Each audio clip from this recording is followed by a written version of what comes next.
From Harlem to Hollywood, the meteoric rise of P. Diddy. Yo, let's talk about P. Diddy. The name alone screams success, power, extravagance. This is a dude who rose from the concrete jungle of Harlem to the heights of Hollywood. He lived the American dream. But like any story worth telling, Diddy's journey is paved with both triumph and tribulation. He's a man who embodies contradictions, a walking paradox. Born Sean Combs, Diddy's hustle was evident early on. He was a street-smart kid with an undeniable charisma. He started out promoting parties, bringing people together. Little did they know this was just the beginning. This was his training ground for the empire he was about to build. He landed an internship at Uptown Records. This wasn't just any record label, this was the stomping ground of heavy hitters like Jodeci and Mary J. Blige. Diddy, with his innate ability to spot talent and his unwavering work ethic, quickly rose through the ranks. He wasn't just an intern anymore, he was a force to be reckoned with. But Diddy wasn't content with just playing the game, he wanted to change it. He had a vision, a sound, a movement he wanted to unleash upon the world. This vision would soon become Bad Boy Entertainment, and it would change the landscape of hip-hop forever. Bad Boy Entertainment wasn't just a label, it was a cultural phenomenon. In 1993, Diddy, after a brief and tumultuous stint at Uptown, decided to bet on himself. He created Bad Boy. It was a gamble, a leap of faith that would pay off in ways he never imagined. He signed the Notorious B.I.G, aka Biggie Smalls, a lyrical genius from the streets of Brooklyn. Biggie was raw, authentic, and his flow was unlike anything the world had ever heard.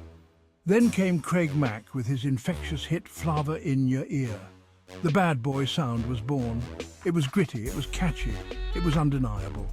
Diddy wasn't just a CEO, he was the conductor of an orchestra. He understood the streets, he had his finger on the pulse of what people wanted. He knew how to market his artists, how to create hype, how to turn heads and make an impact. Bad Boy wasn't just making music, it was making statements. The label became synonymous with a lifestyle, a movement that transcended music. It was about success, it was about extravagance, it was about living life on your own terms. And Diddy was the ultimate embodiment of the bad boy image. With success came the trappings of fame. Diddy, never one to shy away from the limelight, fully embraced the extravagant lifestyle that came with being a music mogul. He threw legendary parties, the kind that became the stuff of legend.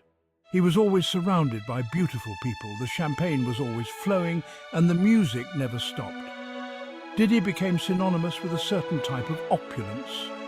He was draped in designer clothes, dripping in diamonds.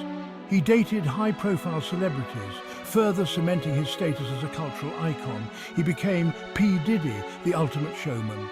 But behind the glitz and the glamour, a darker side was brewing. As Diddy's star rose, so did the scrutiny. Whispers of shady business practices began to circulate. Artists under his label, while enjoying the fruits of their success, started to question the price of their fame. The same hustle and ambition that propelled Diddy to the top were now being viewed through a different lens. The same drive that made him a visionary businessman was now being perceived as ruthlessness. The line between success and exploitation began to blur. The music industry is a cutthroat business, everyone knows that. But as Bad Boy continued its reign, whispers turned into accusations. Artists like $E and Craig Mack, key players in the Bad Boy empire, began to publicly voice their grievances. They spoke out against Diddy, alleging unfair contracts and exploitative practices. Mace, at the height of his career, famously left the music industry altogether. He walked away from it all, citing spiritual reasons. But many believed his departure was fueled by his dissatisfaction with Diddy and the way he ran his label. The man who once rapped about Mo money, Mo problems seemed to be living proof of his own words. Craig Mack, another Bad Boy star, faded from the limelight after his initial success. He later claimed that Diddy's business practices stifled his growth as an artist. These accusations painted a different picture of Diddy, a far cry from the image he carefully cultivated in the public eye. These claims of exploitation raised serious questions about Diddy's legacy.